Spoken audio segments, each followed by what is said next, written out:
السلام علیکم قدرمنو کتونکو، زه حمید الله ډبروال سره د ملمه شاعر دا وخت په مامون پبلیک سکول سیوی کې ناست یو.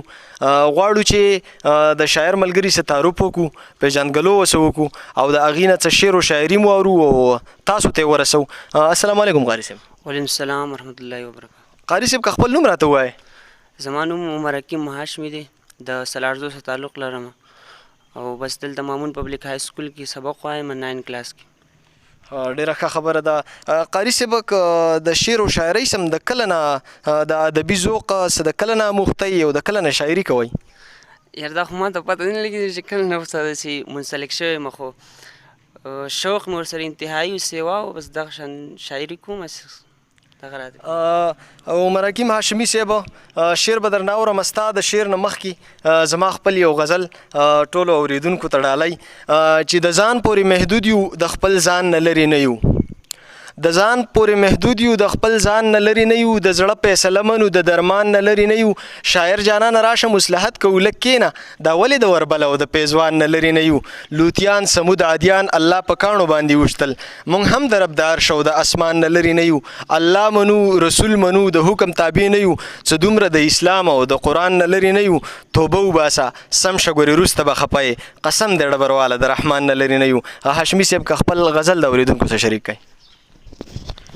ډېره مننه چې زه غزل به ووایم، خو کیدای شي چې زما نه غزل کې غلطي وشي ځکه چې زه داسې شاعرۍ سه مې بس داسې صرف پیلنی ریکارډ به چې زه به زما شاعري به ریکارډ کېږي.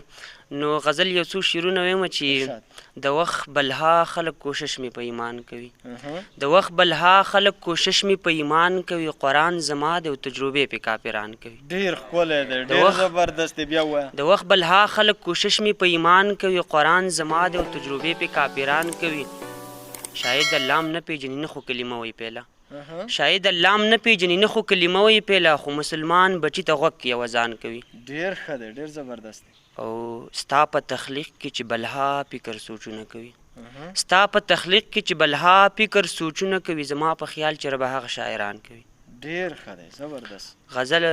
غزل درته وایم چې د چا په ناز او په عادات څه کومه، د چا په ناز او په عادات څه کومه، دنیا پانی ده په دنیا څه کومه، د بدامنۍ غش روغ پرې نه ښودم، د بدامنۍ غش روغ پرې نه ښودم، زه اوس د امن په صدا څه کومه. ډېر ښکلی، ډېر زبردست. په سترګو ړوند یم څه نه شم لیدی، په سترګو ړوند یم څه نه شم لیدی، نو په تیاره کې په رڼا څه کومه. ښکلی دی.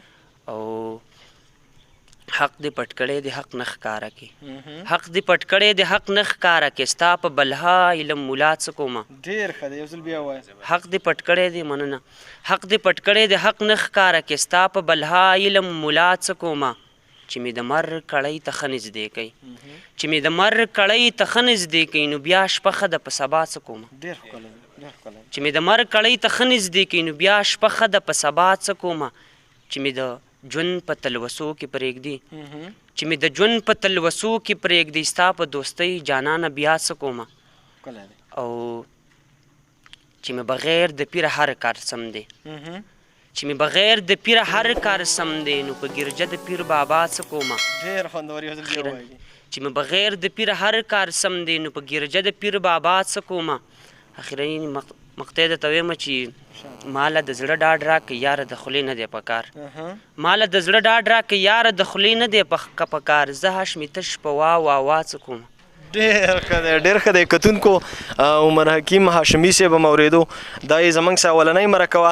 زموږ کوشش او مقصد هم دا دی چې ورک لالونه ستاسو مخې ته کړو او هغه تاسو واورئ. یقیني د عمر حکیم هاشمي صاحب په شعر کې ماته ډېر څه ښکاره شو، ډېر داسې خبرې او ډېر هغه خیالونه چې هغه موږ د زړو شاعرانو په خیالونو کې نه دي کتلي. الله تعالی دې وکړي چې دیو شاعرۍ له دوام ورکړي او د دیو د شاعرۍ نه مسلمانانو او ټول امت او خصوصا پښتنو ته پیدا ورسي. ډېره مننه.